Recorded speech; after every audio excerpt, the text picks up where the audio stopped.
Yeah, I see the screen up.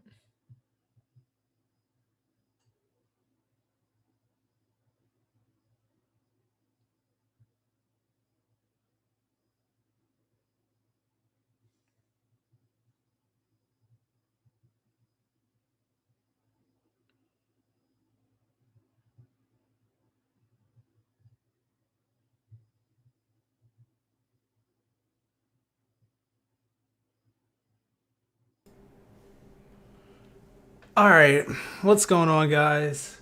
We're gonna try this one last time. I think we got it going. We're gonna be talking about all the sports today. Y'all know what it is. I'm joined, as always, by my guy, Miles Davis. What's going on, Miles? What's up, everybody? Like Chris said, back to talk about some sports. So yeah, let's get into it. Definitely, let's get into it. We're gonna go right now. I don't know if they can hear us. We're just gonna go through it, see what we can do here. Make sure I'm Recording in progress. always forget to record for the for the Spotify people out there. But we can just jump right in, talk about the biggest news, the Russell Westbrook trade, the Wizards trading Russell Westbrook and some second round picks to the Lakers for Kyle Kuzma, Kentavious Caldwell Pope, KCP, Montrezl Harrell, and the number 22 pick in the draft, which the Wizards then turned around and traded for Aaron Holiday. But we all know the big news here is the Lakers, Russell Westbrook, LeBron, AD. What are you thinking, Miles? What is this the championship team right there? It's definitely an interesting trade. I mean, I didn't see it coming. Uh, I know the Lakers were definitely looking for a veteran point guard. I mean, obviously Russell Westbrook is amazing talent. Um, I didn't know they were going to go in that direction, though. To be honest with you, I know they're going to need a lot of shooting. That was one of their weak suits last season. They weren't very good outside shooting team. Obviously, we know the story with Russ. Heck of a player, can great versatility, but he can't shoot. And I mean, it is what it is. We've seen a big enough sample size where it's just like, all right, this guy is not going to be constantly hitting open threes, which LeBron needs to operate. Anthony Davis, I think he'll be fine. I think Russell Westbrook will benefit Anthony Davis more than he'll benefit LeBron, obviously. But I also at the same time think it could be really amazing. They could be like, kind of remind me of like the Heat back in 2012, 2013, just in transition, getting up and down the court. I know LeBron's old, going into what 19th season, I think, going being Yep. 37. So, I mean, I think this is good in a way that Russ can be the playmaker of the team, take some of the load off LeBron. What do you think? Yeah, I mean, I think it's definitely an upgrade for the Lakers for sure. Not the biggest Kyle Kuzma fan, which obviously I'm not a big fan of this trade for the Wizards, but that's for another conversation. As far as the Lakers, I don't know. Like you said with the shooting, that's my biggest holdup. I do think, like I said, it's an upgrade though because this definitely makes them the favorites by far in the Western Conference right now. I would still probably take the Nets in the finals if it got to that, if both teams were healthy, just because the shooting and free throw shooting, I think, is going to be big when teams are have the star power like that. But at the end of the day, nobody in the West is gonna. I don't think is gonna be able to match up if LeBron James, Anthony Davis, and Russell Westbrook are healthy. So I think it's a good move, like you said, and like I think everybody's saying right now, they got to get shooters, and I think that's what they're going to do. There's going to be veteran players that come in. They want to play with LeBron. They want to play with Westbrook. Hey, these guys get a lot of assists, so they got to go somewhere, and we'll see what happens. Yeah, yeah, I agree. And like I mentioned before, I think this is just going to be huge for LeBron because I think this allows LeBron to play off the ball a little bit more instead of just facilitating, like initiating the offense, like getting the rebound, running it up the court. Now you have Westbrook to do this. So I think this is really going to help them as far as like their health concerns. I think Russ can kind of like carry them through a regular season. Obviously, if Anthony Davis or LeBron is healthy, I think they'll be fine in the West. Any top three seed easily. It shouldn't be anything less than that. as long as two of the three superstars are healthy, in my opinion. Um, I think it's going to be exciting though. I'm like, I know a lot of people are kind of skeptical of Russ, but I'm like, playing with LeBron is different. I think he's going to get a little bit more out of Russ than maybe some of these other players like Harden. Like, I don't think Harden was that kind of player to like make Russ a better player. And I just think Russ is really going to have to sacrifice though, because this is the one team where he's not going to like top dog the best player. Like he's not going to be able to do that. So we'll see if he takes a backseat like how most of us think he should. Yeah, 100%. And to that point, there was reports that the three of them, LeBron, AD, and Russell Westbrook, all got together at some point and they talked about making those sacrifices like you talked about, and doing what's best for the team, giving it their all, and going out and trying to get another championship. First championship for Russell Westbrook, multiple championships for the other guys. So, like I said, I've never really been the biggest like Russell Westbrook hater. I know a lot of people have bashed him. I always feel like I'm on the defense of Russell Westbrook. I'm guilty of that. So I'm expecting big things. They got to at least make the finals.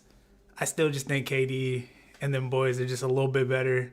KD's the best player in the world right now. So I still got to go with the Nets as of right now.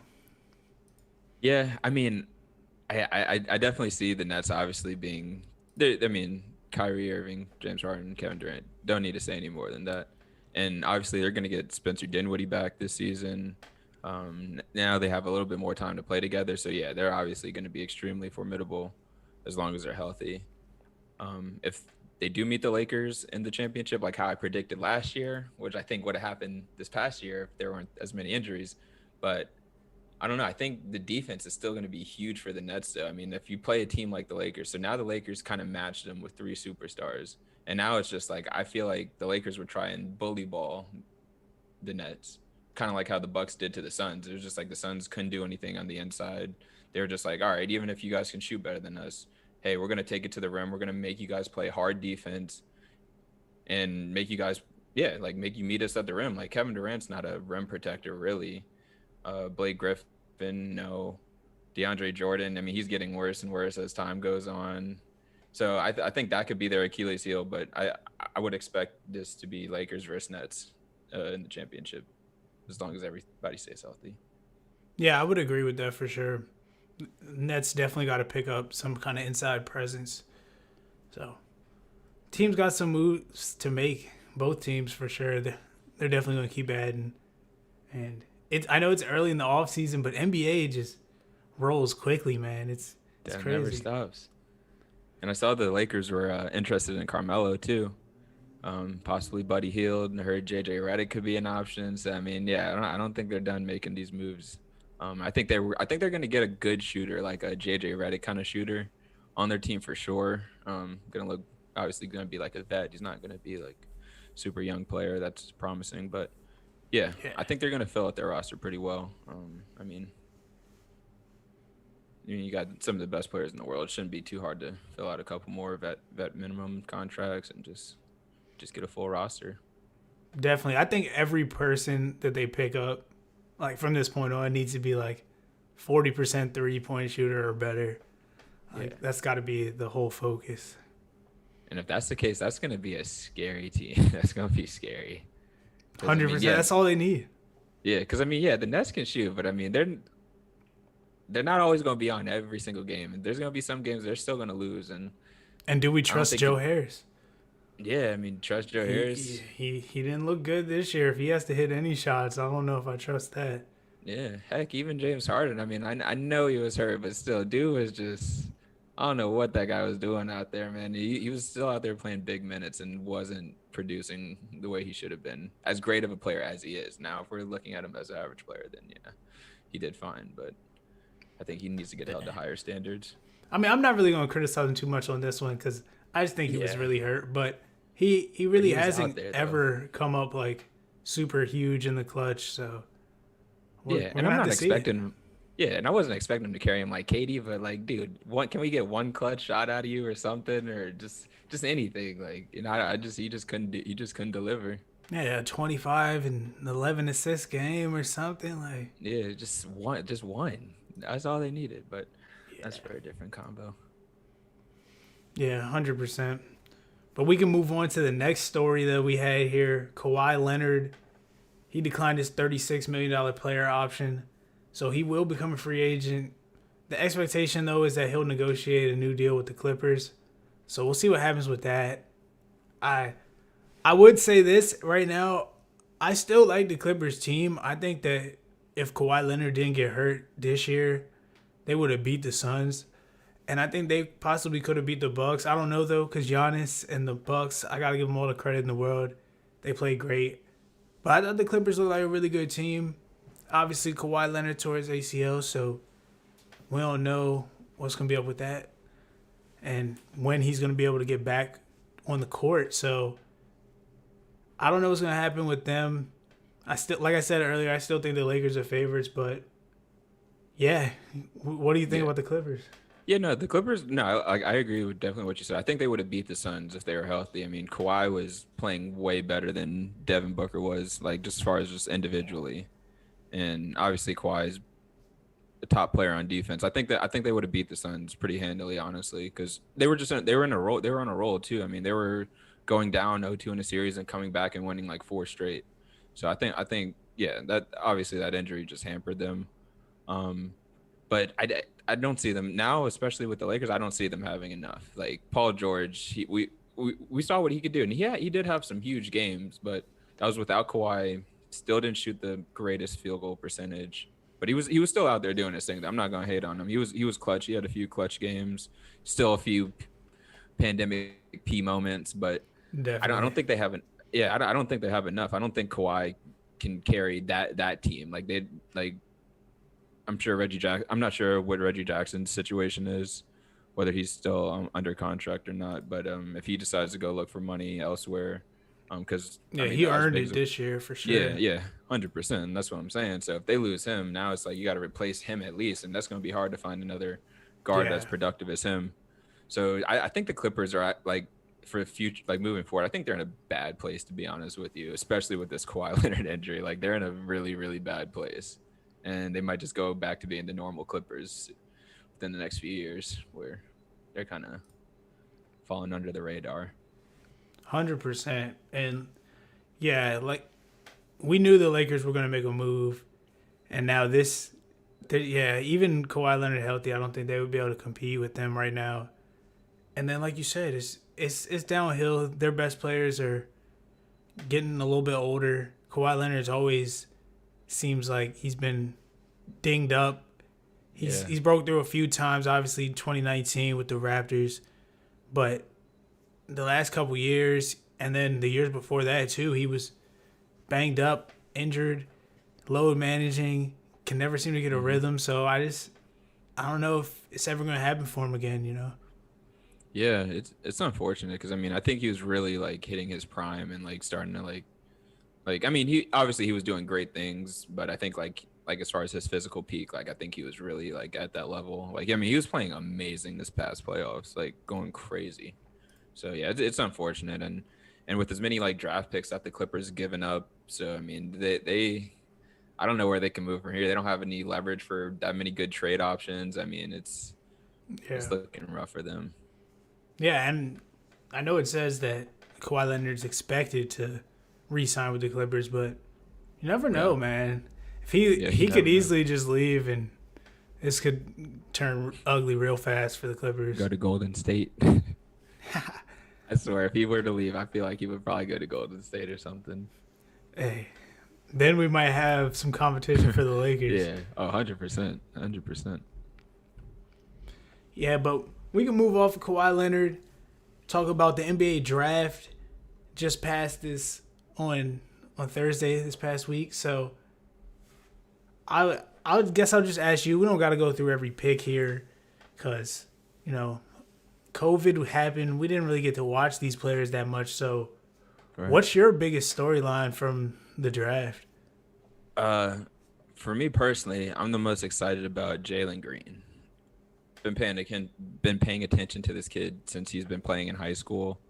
Um, playing at Prolific Prep. That was the high school he played at.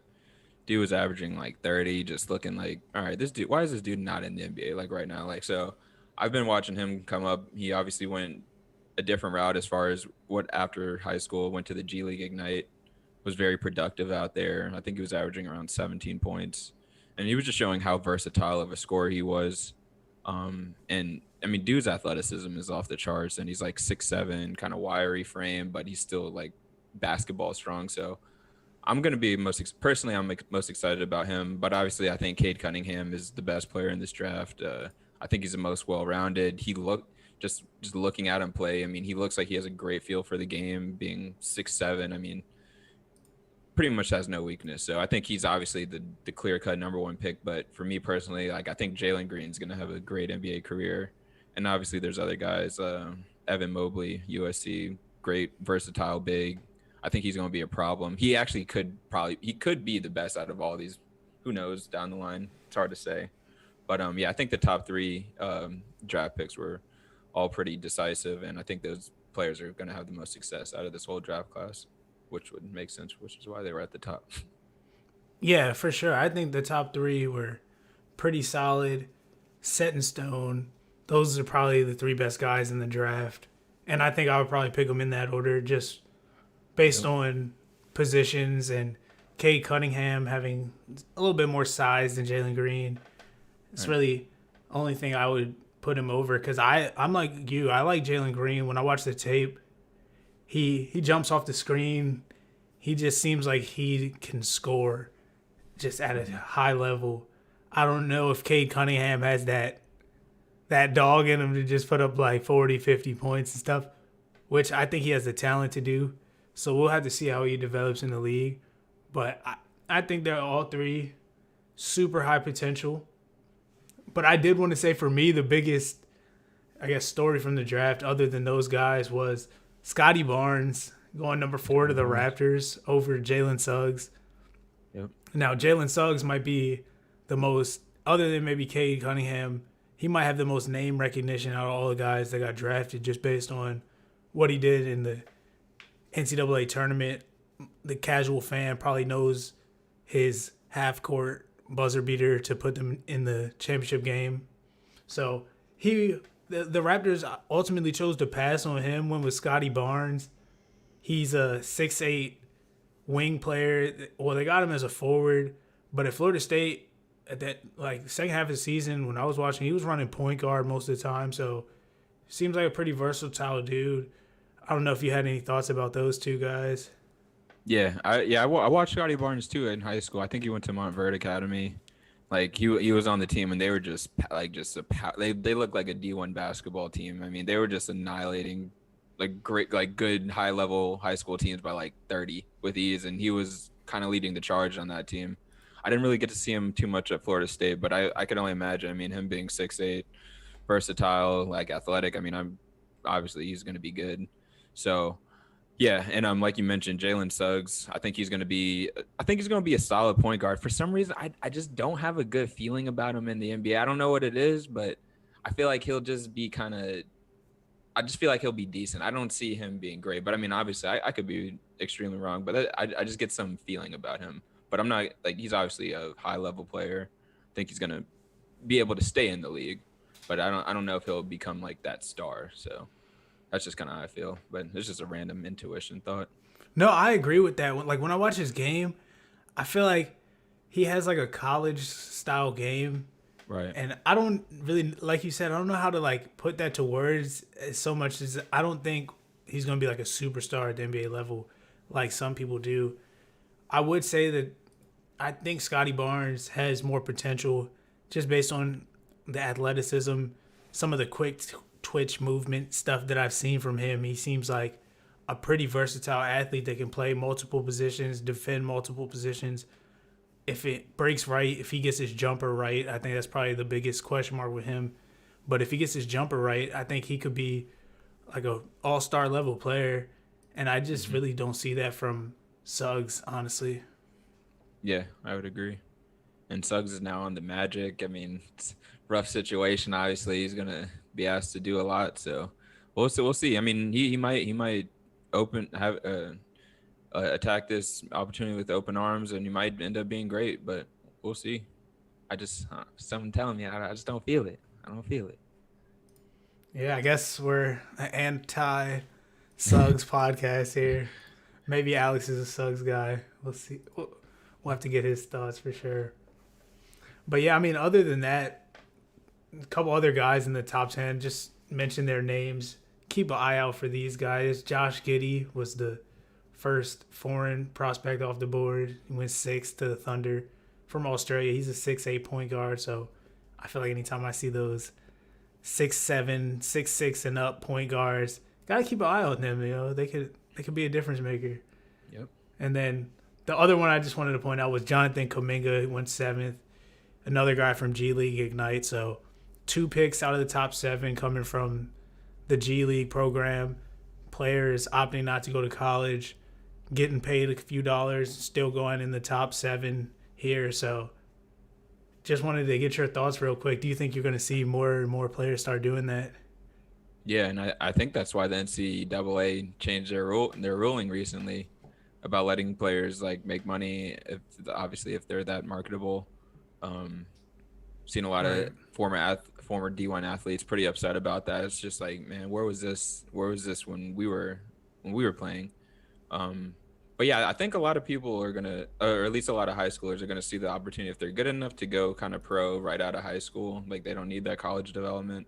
Obviously, I think the G League Ignite is the best situation. I mean, just based on what I saw, Jalen Green, I think he was getting he was still getting education, but making what I think half $500,000. So I mean, and that's probably going to keep going up as time goes on. Yeah, so 100%. That he was one of the first people to like ever go through this. So he's kind of like the one pioneering through this and like kind of like being the first to break through. Well, not the first to break through, like going pro out of high school, but you know, this route. For this route, for sure. Yeah.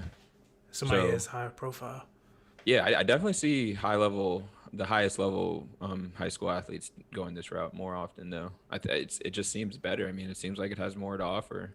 Now, if you want to go to college and have that experience, and I don't think there's anything wrong with that either. And now that the NCAA is allowing players to be marketable, like off their own brand, I mean, that's great. I think they should have been doing this, and I'm happy for the athletes because I feel like they really deserve it because they're the ones bringing the money in for these colleges that are making almost billions of dollars and stuff and not like compensating their athletes. I mean, it's ridiculous. 100%. They're working too hard to not like right. They're working harder than most people that are getting paid big bucks.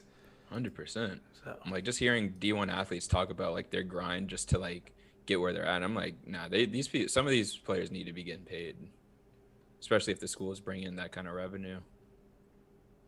Yeah, definitely. Like college sports is just crazy for that. They know they're wrong, but it seems like it's starting to turn around. Like, obviously, I've been saying this all along. The college doesn't need to pay the athletes directly, but to stop them from getting paid from anything else outside of even playing the sport is just like in any other facet of life, like that would be completely illegal. Like, so I never understood that and how it was legal. Obviously, we know tradition and history in this country hasn't always been so great for everybody. So I think it's starting to turn around, and I'm glad we're seeing it. And hopefully these college kids is making some money because, hey, it was sad, man. Some of the stuff you hear, star players not being able to eat proper meals, and it's not right. It's just not right. Yeah. And then it's like some of these kids stay in for all 4 years and then they don't make it to the league. I mean, that's just like heartbreaking. Yeah, give everything to the program and get little back. So, but we can move off that. I could go all day on NCAA and how it's wrong and all the mistakes they've made over the years. Still love college sports for some reason though. Can't ever get away from it, it seems. But we can move off that, talk about some Olympic stuff right now. That's probably the biggest story like internationally right now. I know we're more NBA fans on this show. We like basketball a lot. Played basketball growing up through the years, you know. But Olympics are on. The medal count, it's heating up right now. The USA already has 59 total medals. That's first, followed by China with 51. The ROC, which is Russia, they can't play under their country name or their flag because of the doping scandal. I don't have all the details on that, but they got caught cheating using PEDs. Obviously, we suspect that from Russia. But, hey, so they got 44 medals. They're in third, but they're not Russia. They're the ROC. Just point that out. And then Britain's in fourth right now, 32 total. And I think Japan was actually tied with Britain with 32 total medals, so just throw them in there since pretty much same level. 100% Japan, the host country. Yep. Doing a great job, I think, so far with the Doing games. Everything seems to be going smoothly. But as of right now, actually, even though USA leading the medal count, China actually leading the gold count with 24 gold. USA only 20 gold. So we got a little work to do. I know when we first started out, I predicted that Team USA basketball would win the gold and USA overall would win the most golds. So we'll see how that goes. We're only 4 behind. I think we can get it. Got some stiff competition. Yeah, we can start with Team USA basketball. Keep it on the basketball theme for right now. So if you're a basketball lover, this episode, I guess, is for you so far. Team USA, obviously, we talked about last time they lost to France in the first game. Definitely don't want to overlook that game because it's definitely embarrassing. You guys got on me. I'll let you get it. But since then, 2 straight games, Team USA pretty convincingly taking down some teams in I believe the Czech Republic and Iran. So not the best competition, but did what they're supposed to do. Looks like they'll be moving on to the knockout rounds. What are your thoughts right now on Team USA? Yeah, I was definitely a little nervous. Obviously, in the exhibition games, they're losing to teams that they just don't have any business losing to. I mean, Nigeria, sure, they're all right, but come on, Yeah. it should, like, come on. But it's fine. Those games didn't really count towards like the actual tournament. But yeah, I mean, they're doing fine in Group C. I mean, obviously France is at the top. They're 3-0. USA definitely had 2 great wins. Obviously, they dominated their opponent easily. I think Jason Tatum had I think against Iran, he had 27, 28 or something like that. So yeah, he stepped up, which I expect any of these guys to step up any given game. We know Kevin Durant's always going to be there doing his thing. And just shout out to Kevin Durant, became the all-time leading scorer for Team USA. I think for the Olympics. I'm not sure overall international competition, but for the Olympics, I think he's the all-time leader. So that's a great accomplishment for him. Obviously, he's been consistent through the last 3 Olympics now, being a huge role in each of the teams he's played on, looking to get his 3rd gold medal, which I don't think that many players have 3 gold medals. So I think that's going to be another record that he'll probably tie or break. So that's obviously great. And yeah, I mean, I think they'll win gold. I mean, I don't have any reason to not. Now they have their full team with some of the players that were in the finals. So yeah, I mean, they should be fine. I mean, they got enough. They just got to work as a team and just execute when it matters and stop crying about all these fouls that they're used to getting and stuff. Cause they just 100%. bro, y'all are so much better. You don't need to cry. I mean, just go out there, hoop. Yeah, maybe you're getting fouled, but it's basketball. Y'all should be used to this. Y'all are the highest level players. Y'all shouldn't be crying about a couple bumps that, okay, yeah, maybe you tried to jump into the guy and he might have bumped you because you jumped into him. You're not always going to get those. All right, stop trying to jump into the guys. Just score over them. We're better than them. It's seriously, and I'm just just hoop. And just shout out to Zach LaVine because he's been balling for Team USA. Kind of just obviously he's kind of like a rising star in the league, but he's been playing extremely well. So just shout out to him as well. Yeah, definitely, you guys. Big Zach LaVine guys. Yes, sir. You already know. Donovan Mitchell's still better.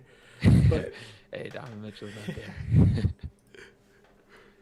But yeah, I mean, I'm with you all the way. Team USA, we should win this, but I will say France already beat us. That's definitely some comp. Uh, Luka Doncic's team, I feel like I'm going to say the wrong team now, but they haven't lost a game with him apparently in competitive like international play. So I believe he's on Slovenia. Is that right? Yeah. Okay. Slovenia.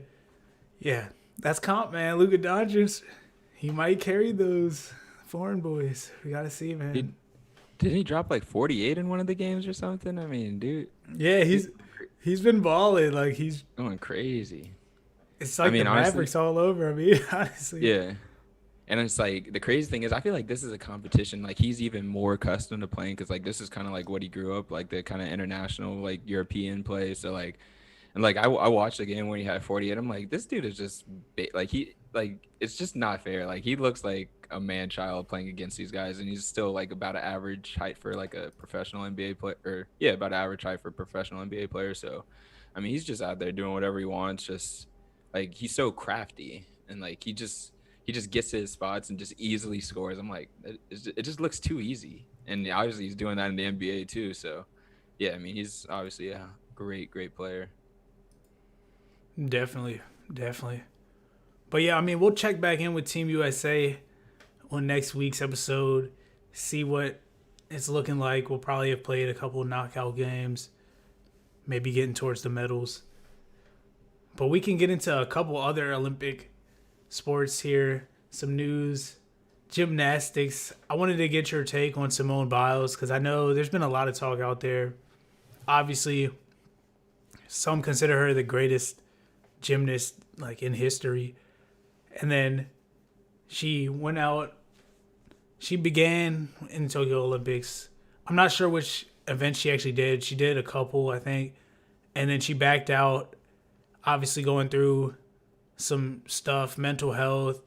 Apparently, got the twisties, which I was just educated on a little bit. I knew nothing about this, but apparently, like you get up in the air, you start doing all the flips and the twists, and like you just can't like control your body.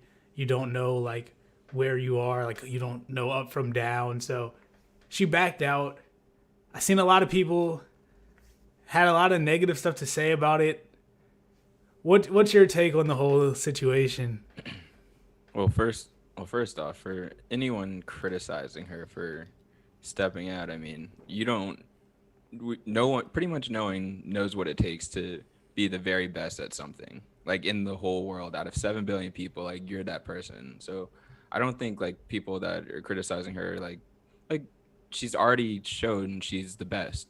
If she doesn't feel right or something's off it or she feel like she can't compete to her best level and she's going to hurt her team, like I think it's smart what she did. I mean, it's not like I don't think she was scared of the competition or anything like that, or like she just really felt something was wrong, and it looked like it when I'm not sure how like the build up to like how you win in gymnastics goes, but when I was watching her do some of her techniques and her events, I mean, she was off, like she was literally falling off the mat. Like one time when she was doing the her open floor routine, she literally slipped off the thing, and I was like, you never seen that from her, and like that was just Right. it was real weird. And then she does like the little run up off the I don't know what it's I'm sorry for the gymnastics people. I don't know the terms, I but would like say she like does a little the vault or yeah, kind of like the vault where you run up and then you do the flip off the thing. Yeah, the vault. She was off on that too, like way off on the mat and like just not in the middle line, like I guess where they're aiming to be. And I'm like, that's just unlike her. So I definitely think something was wrong. I think she did saying the what twisties up. Yeah. yeah, I believe it, and if that's true, that's what it looked like from a casual spectator. So yeah, I mean, I think she did what she had to do. I mean, if you're criticizing her, get off her back. She's is still a great athlete, supreme athlete at what she does. And and people don't even understand how hard gymnastics is. Like you can't even Right. go out and do the stuff she's doing. Like how about a regular person go try and flip on a 6-inch beam? Like you couldn't even imagine doing something like that. So I Right. mean, what she's doing, her is the level of difficulty is so high. Like you can't criticize somebody for feeling like they can't compete because she could really get hurt if she doesn't feel 100% confident in doing what she's doing. So it sucks to see because obviously I want to see her compete.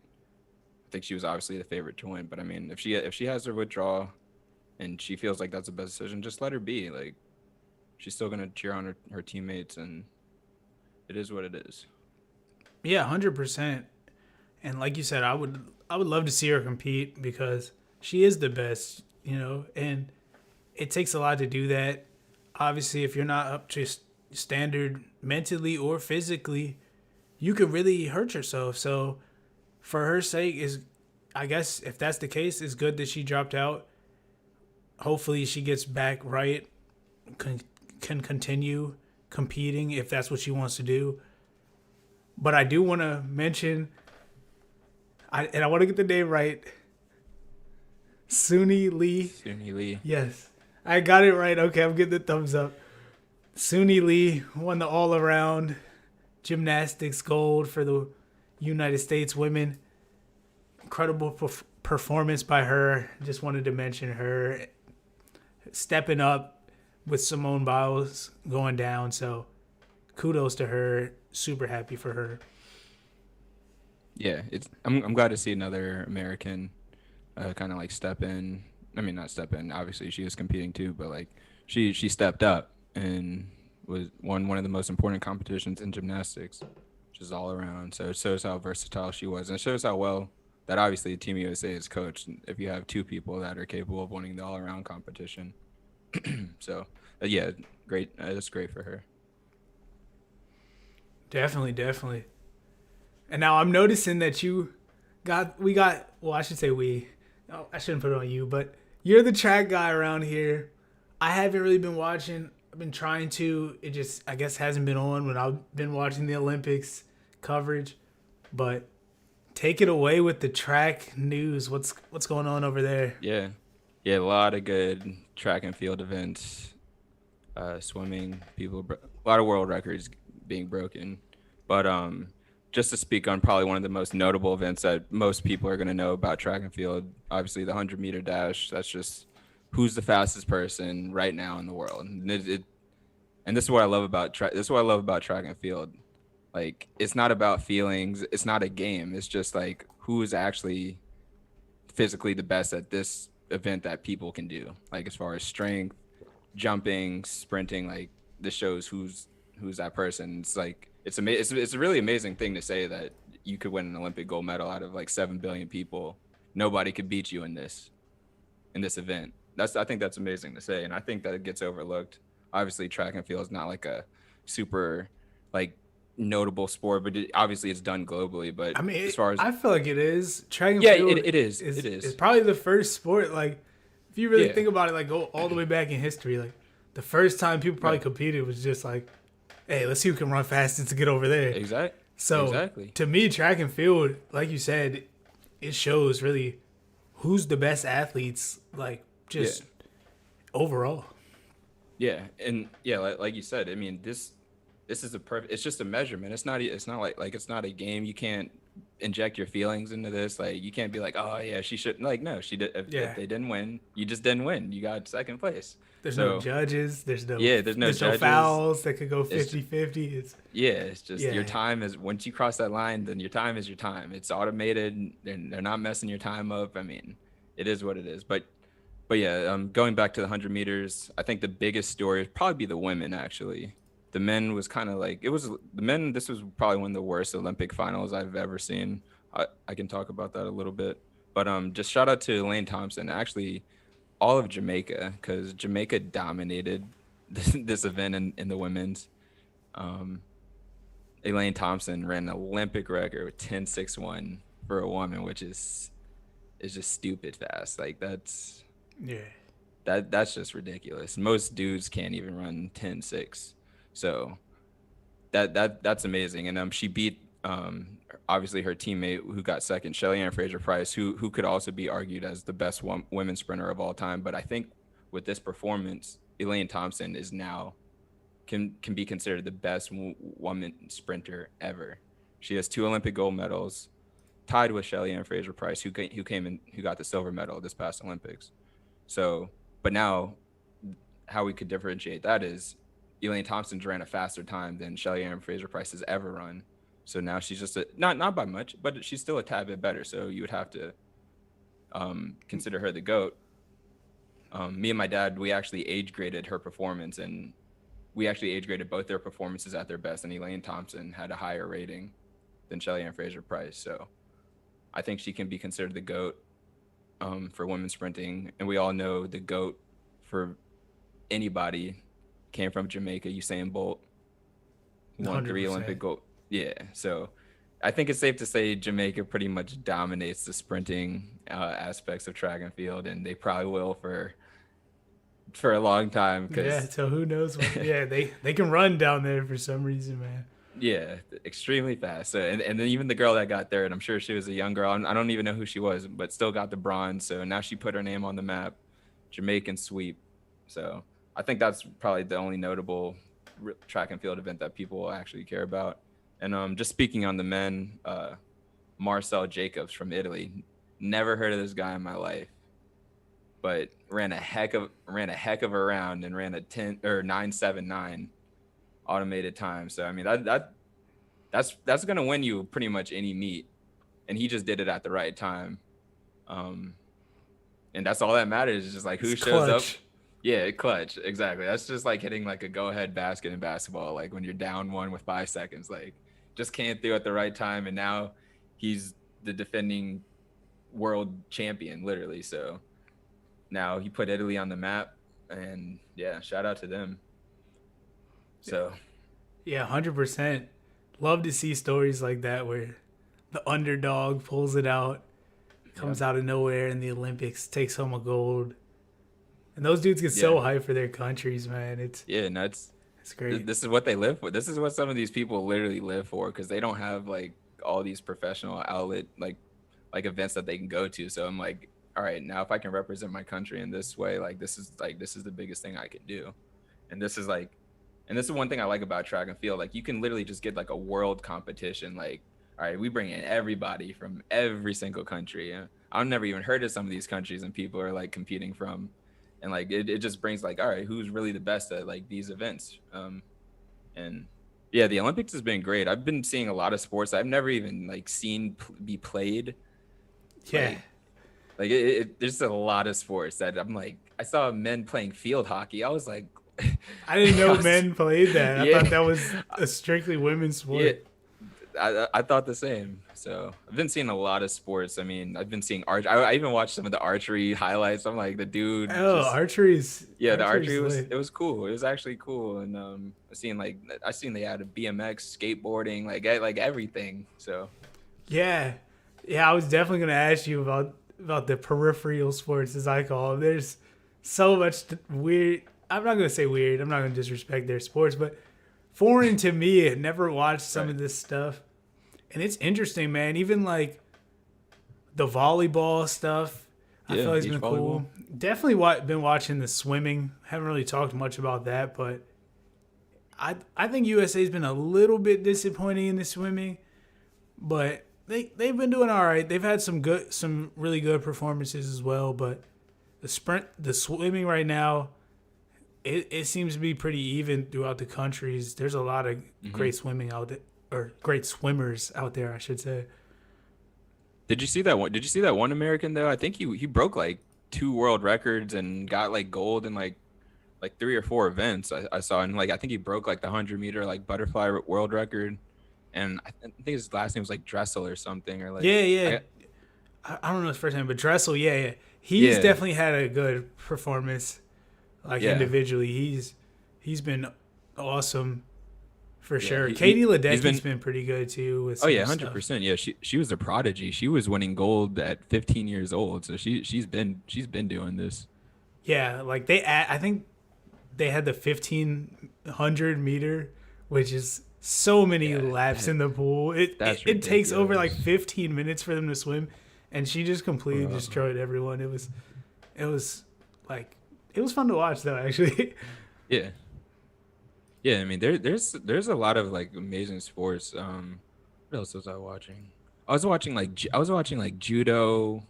Like I was watching like some of the boxing. I'm like, man, they really got everything. Like rowing boats. Like I was Oh, watching. Oh, the ping. Yo, canoe the like ping. thing. Oh I yeah, forgot yeah, where yeah. they have to go through the little like bars. Like Yeah. I don't know what that's called, but I'm like, how you that was even fun. practice for sports like that? Like, you really have to have like a whole team and stuff. Like, get on a boat and then everyone has to be in. It's crazy. But yo, I was watching the ping pong championship. That was intense, and like I was actually impressed, like how fast they hit the ball and stuff. It's actually amazing.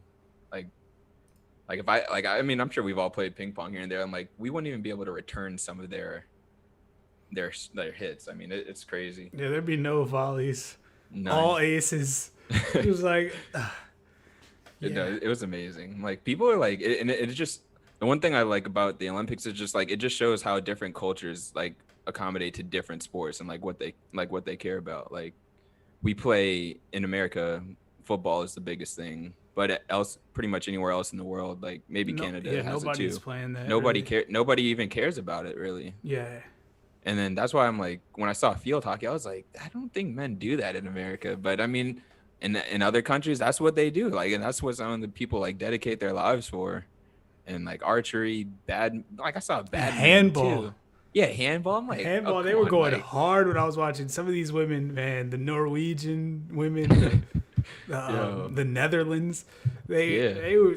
they throwing bows, people getting trucked. I'm like, yo, handball was But actually like fun to watch. yeah, but I'm like, like sometimes I think about it. I'm like, if Americans wanted to be great at handball, I think we could be. I feel like we could get the greatest handball team ever if we chose to focus on that as Americans. But I think that's just not what we care about. We care like the cool thing to Yeah, do is either play basketball, football, baseball.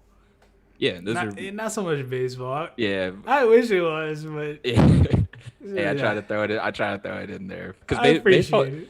baseball is a global sport. Like I always tune into the Little League World Series. Like that's like That's always amazing base. fun. Yeah, that's amazing baseball being played by those like 12-year-olds. So, but yeah, just 100%, lots 100%. of sports. And I do gotta shout out the chat here. My wife Andrea in the chat telling me I gotta shout out Guatemala for getting the bronze in badminton. LOL. I'm reading it straight here. LOL. Second medal they've ever gotten. So anybody that doesn't know, my wife's Guatemalan. Not the biggest sports powerhouse out there, but hey, bronze in badminton this year. We're on the come up. I say we. I'm honorary Guatemalan, even though I've never been there. But but Yeah, yeah, shout out to Guatemala. Hey, and putting their name on the map with some medaling in the Olympics. So hundred that's percent. honestly a great feat. Got to start somewhere, right? Thanks. Yeah, but I guess from there we can move off the Olympics. Got a few more minutes here on this stream. Honestly, now that we've gotten going, it's been flowing pretty good. I feel like 50 minutes in, so don't want to go too long. But baseball trade deadline passed. I know we don't really talk about baseball that much on this podcast. I would like to, but it just seems not to be the biggest sport right now in America. But big stories to me. Max Scherzer, Trey Turner traded from the hometown Washington Nationals to the Los Angeles Dodgers. Big move for both teams. Obviously, Max Scherzer won a couple Cy Youngs here. World Series in 2019. Trey Turner, same thing with the World Series. Along with a bunch of other guys that got traded. I don't know if you had any comments on the MLB, but Yeah, sorry, that was big. baseball fans. I really I can't even act like I can talk about baseball. I really can't. I'm sorry, y'all. Yeah, it's cool. It's cool. I'll just give a little update. I mean, with the other trades for any baseball fans out there, Chris Bryant from the Cubs got traded to the Giants. Also a World Series champion with the Cubs. So big move. Along with Javier Baez, another Cubs player that got traded to the Mets. A lot of these teams, it was the trade deadline, selling off their good players, getting back a bunch of prospects. See it every year in baseball. But yeah, the last two, Craig Kimbrell got traded to the White Sox. He's a closer. They have a really good closer already in Liam Hendricks, so we'll see how their roles work out. But adding more arms, and then the last two on here, Joey Gallo and Anthony Rizzo, both got traded from their respective teams. Joey Gallo from the Rangers, Anthony Rizzo from the Cubs. Got traded over to the Yankees. Everybody knows the Yankees, always getting big prospects. Both these guys, big power hitters, like we always expect from the Yankees. So, did want to mention that, I think I did say it a little bit, but a lot of these guys, I think everyone other than Craig Kimbrell and Joey Gallo that I mentioned were World Series champions with their teams. So, this was a huge day. A lot of franchise players that did a lot for their cities, and I know Max Scherzer and Trey Turner especially made a lot of memories for me and my family. So just wanted to give them their proper send-off. As Nationals fan, the Dodgers beat us a few times, knocked us out of the playoffs. So I know a lot of people don't really like the Dodgers too much, but for me, I think I'm just going to root for Max Scherzer, Trey Turner. Hope they do well, and we'll see what happens in the second half of baseball season. That's our baseball talk for the night. Sorry out there if you're not a baseball fan. You made it through. I'm gonna learn a little bit more about baseball because I can definitely get into it a little bit. Just learning some of the players and learning some of their stats, but it's a little hard for me. Yeah, it's tough, man. There's so much movement, so many players. They have 37 minor league teams. It seems like players moving all around, and the top pick doesn't come to the major leagues for however many years. And look, I have a lot of problems with baseball myself. Don't worry. But yeah, we can move off that. Talk a little NFL action. I know me and Alex were talking about it a little bit last week. Coming fast. It seems like soon as basketball season ended, I know basketball season ended later than it normally does, so that's probably why, but the Hall of Fame game, which is the first preseason game, it's happening this Thursday night. So Cowboys are going to be taking on the Steelers. Obviously, two of the more popular franchises in the NFL. Just wanted to get your thoughts overall on NFL season. What are you thinking? Yeah, I'm excited for it. Excited for fantasy football. I know we're going to get our league up and running pretty soon.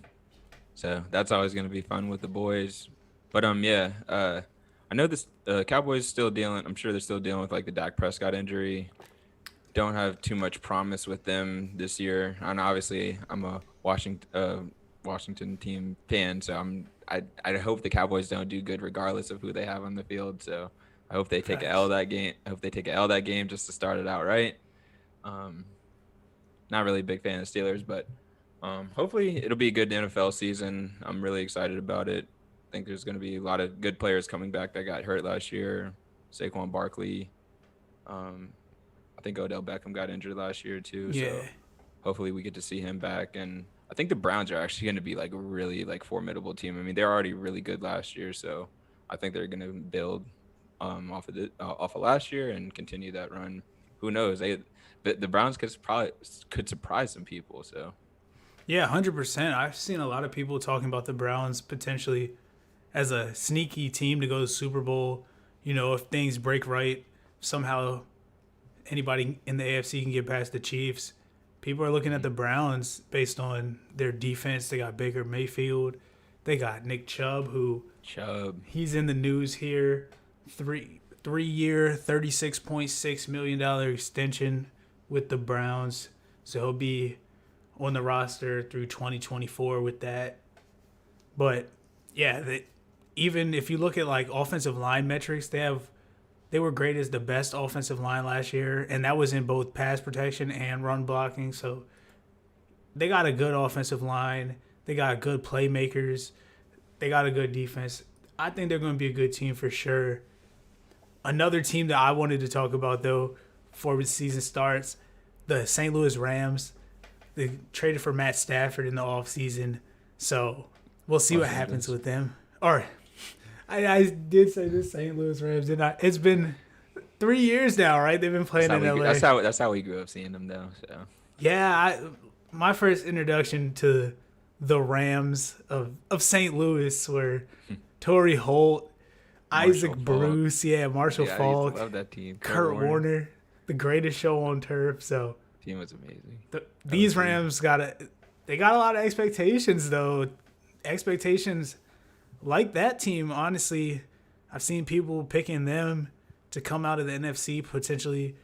Obviously, the Bucks right now got to be the favorites, coming off the Super Bowl, pretty much bringing everybody back.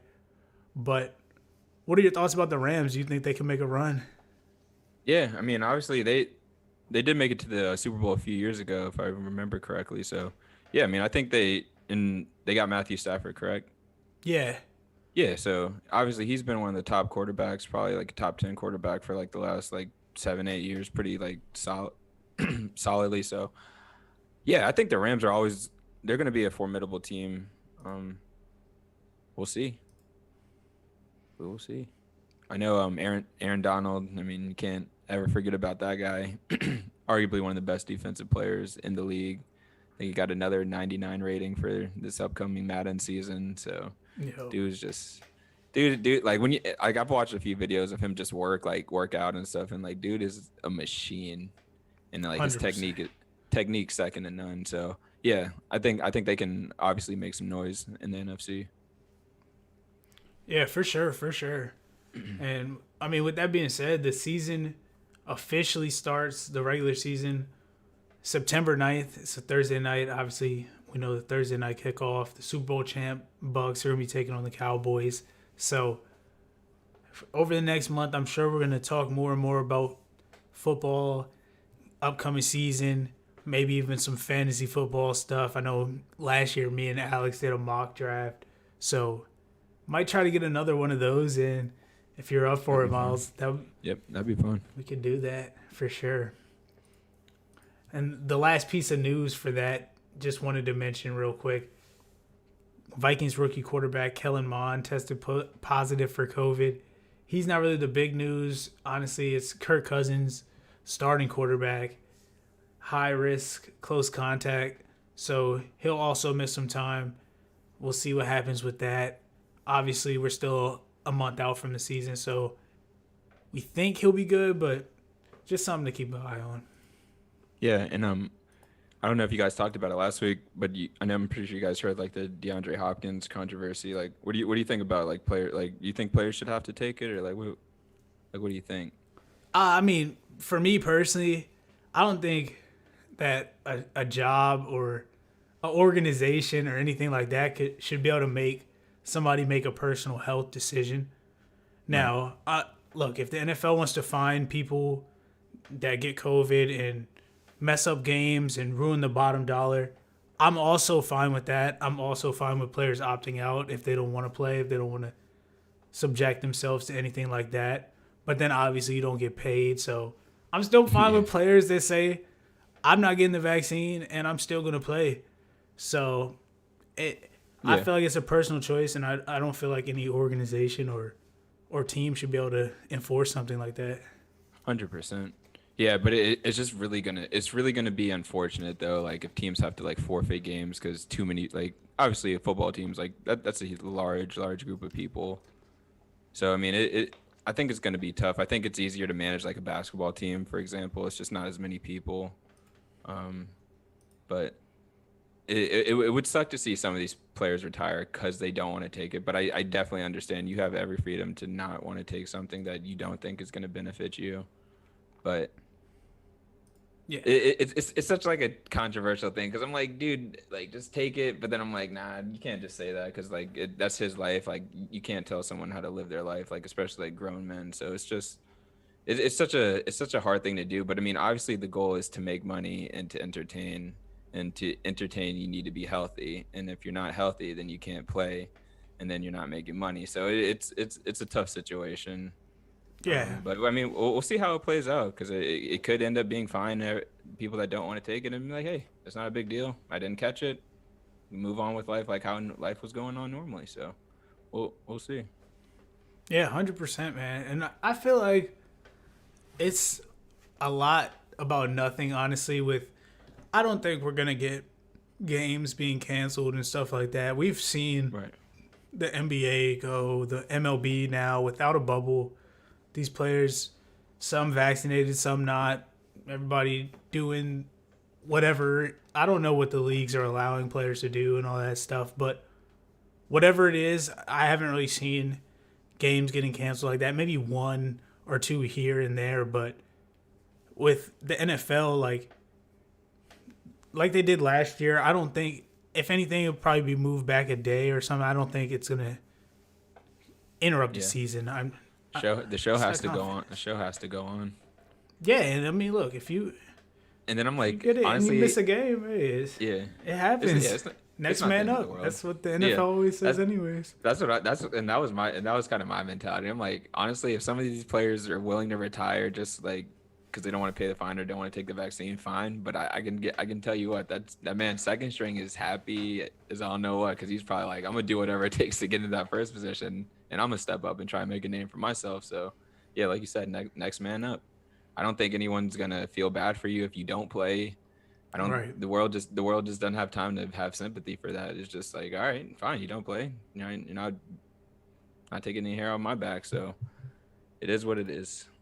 Yeah, at the end of the day, it just comes to, decisions and, Yeah. what you It's want to your do. life. Yeah. Yes, it's their life. You do whatever you want, but there are consequences to certain things that you do, though. To everything that you do, good and bad. everything. There's Facts. repercussions to your actions. Facts. For sure. But yeah, I mean, we can move off that. The last thing we got in here is some UFC talk. You can take it away. What are the matchups this week? What should I be looking out for? Yeah, just a good main event UFC card coming up. Kamaru Usman versus Colby Covington. Obviously, their first fight was pretty epic. It was a 5-round fight. Went to the 5th round. Kamaru Usman won by TKO very late in that fight.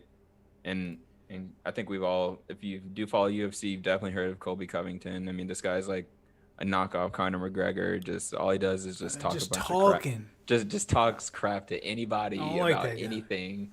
And he's just not I feel like he's just not a good dude. Heck of a fighter though. Can't take that away from him. Dude can fight. And dude's a real deal. But yeah, I think this is going to be an amazing fight. I think this is probably one of the biggest rivalries in the UFC, and I think this is Kamaru Usman's best fight at 170. I think he's wiped out everyone else. So this is a fight to make. This is a fight everyone wants to see. This fight has the most bad blood, so I think it'll be amazing fight, and I can't wait for it. And then just the other co-main event, you got Cyril Gane, Muay Thai world champion, I believe, undefeated, versus Derek Lewis, most KOs in heavyweight UFC history. So this is going to be a great fight, and this is for the interim heavyweight championship because Francis Ngannou is still the undisputed heavyweight champ. But I think he wanted time off. Derek Lewis was trying to make the fight with him. Ngannou wanted some more time off, so it is what it is. Show's got to move on, which is what I love about the UFC. It's like, fine, you're not fighting, boom, we'll find somebody else to fill in for you. Not a problem. Yeah. And it'll be just as good of a fight. So just going to give my predictions just personally. I got Kamaru Usman winning 3rd round TKO. That's just random, but that's just what I think. And oh man, I'm pulling for Derek Lewis in this heavyweight matchup. I really am. But the Cyril Gane guy, I watched a couple of his fights. He's too big to be doing some of the moves he's doing and throwing these like flying knees and like jump kicks. And I'm like, all right, this dude's the real deal. But Derek Lewis has that one-hit knockout power that can literally knock out anybody, that's why he has the most knockouts. So someone's getting knocked out in this fight, but I just don't know who. Or it's going to be a very boring fight that goes to decision. So I'm gonna take Derek Lewis by knockout. I just don't know what round.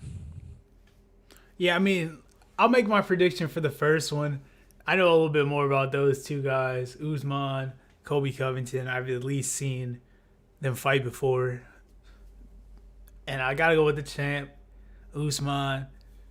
I just don't like Colby Covington. No. So, and I really don't think he's that great of a fighter. if I'm not mistaken, he lost with Conor McGregor, who I feel like been in decline. So I'm not really worried about him. I think Usman take care of that. The other fight, I don't really know too much about those guys, so I'm not really gonna make a prediction on that. I'm just gonna sit back and watch, and then we'll see what happens with the UFC. I'm gonna get more into it, man. It's been fun.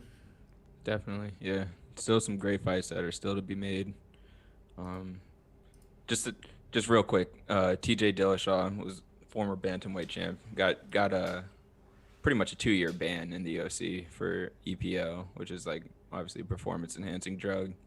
And He was good. I mean, Yeah, I've at least heard of him, so I yeah, assume yeah. he's pretty Dude, good. he was an amazing fighter. Like the way he fights is really fun to watch, and he's gotten some knockouts over some of the best competition. But man, dude got caught cheating, so it's just like, was he really? I mean, it's kind of like the Right. John Jones situation. Like I guess performance enhancing drugs can only help you get so far because a fight's still a fight. It's not gonna help you not get knocked out, or like skill is gonna take you over anything that EPOs can do for you, like skill, technique, and just like Right. composure. I So feel that's it. why I don't like it's not like track and field where it's just like, nah, bro, like you used like EPOs and now your time was way faster. Like that's like too much of a discrepancy, I feel like. But for fighting, it's just so random. So But I I try mean, not to like it could make you stronger to the point where 100%, you're causing more damage when you wouldn't have 100%. Yeah, able to sustain longer, more stamina. I don't know, man. 100%. No, There's a no, lot it could help you're with. totally right. You're totally right. But it's just like if you're a fighter, like you know you're gonna take damage. You know you're gonna be going against someone in your weight class that's stronger than you. Doesn't mean he's a better fighter than you though. That is true. So that's why I'm like the technique. Like that's why I'm like, yeah, John Jones got caught for some stuff, but dude, like when you watch his fights, I'm like, I don't think that the steroids helped him. Like I just don't think that they helped him personally. But I mean, obviously, USADA has rules, or you can't have certain stuff in your system, and those rules are set in stone. So these guys are getting caught cheating, and it's looking bad. But it is what it is. As long as they serve their time, do whatever consequences that come to them, just move on. I'm not gonna just hold it over your head, but just That's kind of how I feel. You know, you serve your time, yeah, you come back and prove that yeah. wasn't the reason you were good. You know what I'm saying? Yep. And TJ Dillashaw came back, won a great fight against Corey Sandhagen, who's also upcoming bantamweight. But I think Sandhagen won that fight. I think if anyone would go back and watch that fight, and you're like, Sandhagen definitely did the more damaging shots, but they gave Dillashaw the win in a split decision, which is just, I thought it was kind of BS, but it is what it is. He came back, got a win. I think he's in line for a title shot now. So Definitely. We're gonna keep checking out UFC, talking about it on the podcast here. But yeah, I mean, I guess from there, is there anything else you wanted to hit on before we get out of here? We've gone a little bit over an hour, but like I said, we had technical difficulties. We're getting set up, but yeah, what you sorry got? about that, everybody. But no, I think we covered everything. I think the Olympics pretty much covers all sports categories. So I think we covered just about everything we could. So Yeah, I did want to give one last shout out. A guy from our hometown here, Montgomery County, Maryland, Gaithersburg more specifically, Anthony Tark. I believe he was playing at Coppin State most Coppin recently State. in college. He didn't get drafted this year, but he got picked up by the Detroit Pistons. Going to be on the summer league team, hoping to make the roster for the upcoming season. So that's one guy I'm definitely going to be rooting for. Give him a shout out on my platform, even though, you know, still a small platform, maybe not have the most listeners. But hey, shout out to Anthony Tark. We're rooting for him. I played against him a few times, seen him at the courts. So yeah, good guy. Yeah. We're rooting for him. yeah. I really hope he can make the team. That'd be amazing. Another Montgomery County person making the league. Obviously, that's a great story. And yeah, like Chris mentioned, I played against him a couple times in some pickup games, and like dude was just like he was pretty much a man child amongst us. So he wasn't even trying, and still by far the best player. So yeah, and it shows that that's why he got picked up for the Lakers Summer League, and hopefully he can make the roster because the Lakers definitely need some roster spots filled out. Oh, no, he's on I'm sorry, Pistons. I'm sorry, the Pistons. Yeah. Yeah. I don't know why I'm thinking the Lakers. I think I was thinking of Mac McClung. I think he got put onto the Lakers Summer League. I He's don't know also what I was kind of thinking, local but- from Virginia, you know, Yeah, Virginia. right Yeah. up the street. But yeah, Pistons. Hopefully, you can get some playing time. That'd be amazing. Definitely. And from there, I mean, I did want to do something for our 1 year anniversary, but I wanted to wait till Alex is with us. We're going to celebrate that for sure. We've hit 1 year. Actually, that was yesterday, July 31st, 2020, middle of the pandemic. We put out our first episode. Obviously, Miles wasn't on at the very beginning, but just wanted to say, man, I appreciate you being here with me every week, sometimes multiple times in a week. I've had a lot of fun, and I look forward to keep doing it with you, man. Yeah, definitely, man. I appreciate you guys. Like, I think this is great. Like, we've always, you, Alex, we've always been on Xbox. We're always talking about sports, playing sports games. So this is great that we're able to like do this. I hope people enjoy it. I want people to like get more interactive with this because like it'll just help the episodes be a lot better. So yeah, I think we keep moving and keep progressing as a team. 100%. And to that point, if you're listening later on and you're not live, review us on your podcast, wherever you listen to your podcast, Apple Podcasts especially. Help us out. 5 stars. That helps us get discovered by more people, get us in front of more people. And like Miles said, we're going to keep doing it. We're having fun doing it, hoping to get more and more engagement. And yeah, we're just going to keep nerding it up, you know? Yeah, on the YouTube platform, subscribe, hit that bell. So whenever we're going live, you can see us. Just tap in. You don't even have to tap in for the full episode. Listen to whatever segments that you want to listen to. So Yeah. should be good. 100%, yeah. And to that point, we're live every Sunday, 8:30 on YouTube. Average Sports Nerds. Subscribe, like Miles said. Let's keep doing this thing. But from there, yeah, I guess we'll get out of here. Thanks for watching. Have a good week, people. We will be back next week. And keep nerding it up.